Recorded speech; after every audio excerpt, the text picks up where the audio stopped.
Hello, hello, lovely listeners, all of you ghouls and goblins, and everything in between. Welcome to Across the Veil with Zelda Kimball and Emma Ragsdale. Welcome to Ghostober. The worst title for anything. It works. You know what? You see it and you're like, what is that? And then you read it and you're like, huh? And then you hear it and you're like, oh yeah, Ghostober. Sure. That makes sense. Yeah. So all throughout the month of October, we are going to be talking about some cool and fun ghost stories. Feel like you're sitting by the fire. We're at summer camp. We're in a graveyard. We're going to tell you some really awesome ghost stories. Do I believe in ghosts? No, I do not. Do I think these ghosts are real? Probably not. But are these very fun stories that I'm really excited to share with you guys? Yes, I am. Absolutely. And I'm always, a big bitch for the drama. Oh, yeah. Love the drama. Love it. All the time. And I love telling stories. I also love a little bit of history and some science. Goddamn right. We'll sprinkle a little bit of that in there for you as well. But October's for the stories. October's for the ghosts. So the first ghost of Ghostober is an American folklore legend. Ooh. Screaming Jenny. That would be the worst nickname to have. It would be. Could you imagine being called Screaming Jenny? Why is she called that? And she just turns around and goes, ah! West Virginia is full of spooky stories. Now, I personally have never been to West Virginia. I've been once, but it was only for my grandfather's funeral. Oh, okay. So not a lot of sightseeing. No. We did see big dumpsters that had our family's last name on them. Well, that is quite the sight. That's all I needed to see in West Virginia to know. It's a pretty cool place. Pretty cool. But if you are a cryptid enthusiast, like we are, obviously. You've probably heard of Mothman or the Flatwoods Monster. Yeah, that one's kind of more niche, but everyone's heard of Mothman. Oh yeah, for good reason. Mothman. But they are not the only entities wandering the area. And in honor of Ghostober, I thought we should focus on something a little more, for lack of a better term, ghosty. I love a good ghosty. So today, I'm going to tell you all the haunting story of Screaming Jenny. Most of the versions that you can find online are almost identical, which is a rarity for most American folklore. But the version of this story that I pulled from originated from this creepypasta submission from KM1N back in November of 2015. And don't get me wrong, creepypasta is not a good source for folklore normally. No, but it did link to a version of the story that was a retelling from S.E. Schlosser, who is the author, editor, and writer of a plethora of American and global folklore books and blog posts. So, this is more than just a creepypasta. It has its roots. Imagine the beautiful and historic town of Harpers Ferry, West Virginia. Down near the tracks, there was a little group of abandoned sheds that were left vacant shortly after the Baltimore and Ohio Railroad was built. The sheds were not empty for long, as people began to seek some slight form of refuge in these dilapidated buildings. However, nothing could keep the freezing cold winter chill from creeping in and settling in their bones. One of the people who had managed to find themselves living alone in one of the smaller sheds was named Jenny. Everyone who met her said that she was very kind, but with no remaining family of her own, she was forced to take odd jobs and fend for herself. Jenny never had any extra money for food and clothes, but she always had enough kindling for one small fire that she kept burning all winter long. It's said that on a cold autumn evening, Jenny was slurping broth out of a small bowl and warming herself by her little fire. When you're freezing, it's nearly impossible to focus on anything but getting warmer, which is why she didn't notice when a stray spark of fire caught the hem of her thick woolen skirt.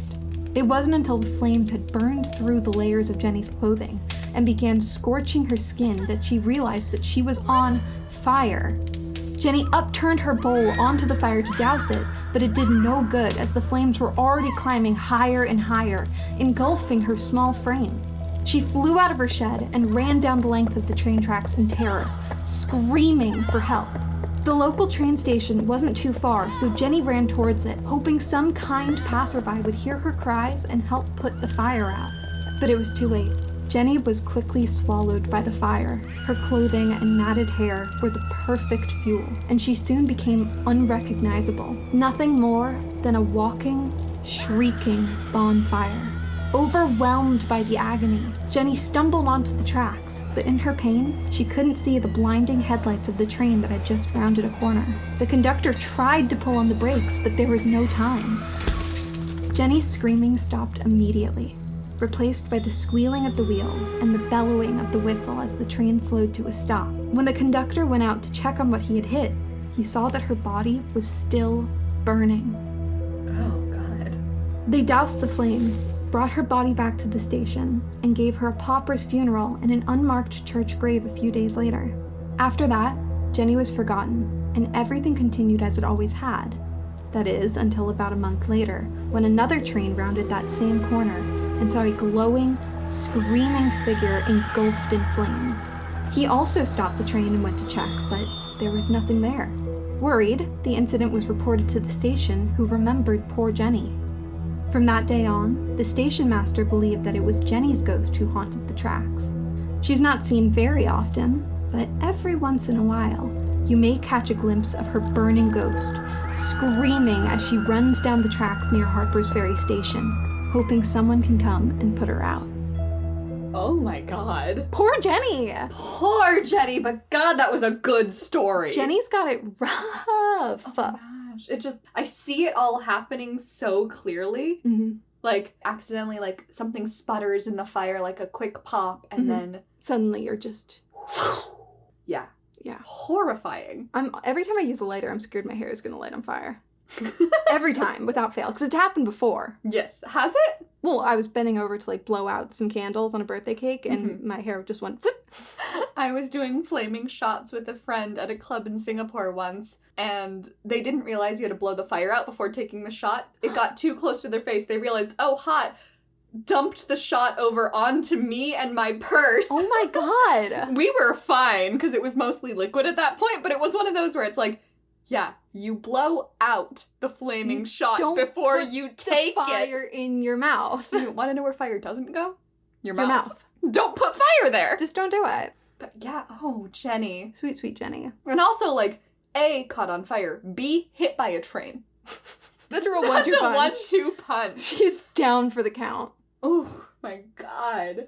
But who wants to hear some fun facts? I've got Zelda's fun facts. Hit us with your burning human body fun facts. All right. Did you know that a human body can burn for hours and still leave a skeleton behind? The human body usually takes about 2 to 3 hours to fully burn in extreme heat, about 1,100 degrees Fahrenheit, which is about as hot as it's been in Los Angeles this summer. Yeah. Even after a body is burned at such an extreme temperature, as in, you know, the cremation process, a skeleton is still usually left behind. That's sort of like how in that one story of that guy whose name I can't remember, whose children were taken from his home when it burned down, where he was like, my children aren't dead because no skeletons were left behind. Oh, yeah. Yeah, it's like multiple children. It's like Yeah. a big family of missing children, and there was an electrical fire in the basement. Mm-hmm. And so the kids couldn't have died because... There was no skeletons. Exactly. But also, skeletons can burn if it gets hot enough. But they said it didn't get hot enough. Oh, so that's why it's unsolved. Exactly. I love that. That's a good science fact. Right?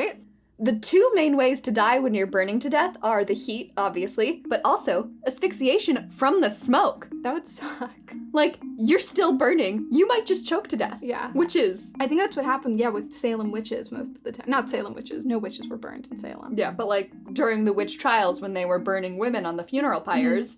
They would just choke to death. Yeah, because it was a lot of fucking wood. And, like, it's gotta get really hot. Like, it's gonna be painful for a good long while before it kills you, which is awful. Horrible. But more often than not, the poor women accused of witchcraft did die of suffocation from the smoke caused by the flames. Another fun fact is that human skeletons do not burn in a uniform way, which means some bones actually burn faster than other bones, and that's about, Density. density, its proximity to the heat source, and amount of body fat. So, like, most people's fingers and toes don't burn. You could just leave behind a little toesy. Do you think Jenny left behind toesies? I think they tried their best to scoop Jenny off the railway tracks. Yeah. It's nice that they did bury her. It is nice. Would have been cool if they tried to, find out a little bit about her so it didn't have to be, an unmarked pauper's grave. But, Would have been nice, but Would've been also, she might just be a story. But with human body fat, that's similar to human combustion. Yes. Yeah. Which God, I fucking love talking about God, I love spontaneous human combustion. Because a lot of it has to do with the amount of fat in your body, because it burns like a candle wick, which is horrifying. Horrifying, but also so fascinating. So fascinating. There's like a few restaurants now that make bone marrow candles where you light the candle and then you can dip your steak in the bone marrow because it's kind of like butter. Ooh. But like without it being like an actual dairy product. Oh, that sounds great for me. Yeah, exactly. But like they like light a candle on your plate and the candle is fat because you can burn fat. That happens. Going back to the original point about like toes Your fingers and stuff, and toesies. a lot of the time with like spontaneous human combustion, all that's left behind is the feet. Yeah, which is crazy Yeah. because like most of the time they're either in shoes or the hand is close to the fire source, which more likely than not is like a lit cigarette. Exactly. You got not a lot of fat on your feet and you got your feet in the shoes. Those aren't going to burn, but the rest of you is. Mm-hmm. My last fun fact, and this is just a fun one you can bring up to friends at a party. Death by burning is also called immolation. Self-immolation. Sorry, it sounds sexual. It sounds a little sexy. It's like, It does. ooh, I'm gonna go to the club and get immolated. Oh, Jesus. Immolation. Could it be your, like, emo, like, scene name? Like, you know how people had, like, scene names like Kathy Dread? You could be immolation. I could be. It still sounds sexual. That's the point of a scene screen name. There's a little bit of sexy there. True. But yeah, those are the fun facts I have about death. If you were wondering how Screaming Jenny died, it was with extreme heat, and her toes would have been fine had she not been hit by a train. I was gonna be like, Jenny died because she got hit by a train. To be honest, the fire, it could have killed her eventually. She did get hit by a train. She did. Was Jenny real? Who is to say? Who is to say? Not me. Because, for one, her life wasn't well documented, I'm assuming. I mean, why would it be? Exactly. We don't have a good timeline. We don't have documentation of her life. Therefore, we don't have documentation of her death. Probably not a ghost. Probably not. But who's to say? Not us. Not us. We'll see you for our next spooky story this October. But for now, We're done. so we'll see you next time. Across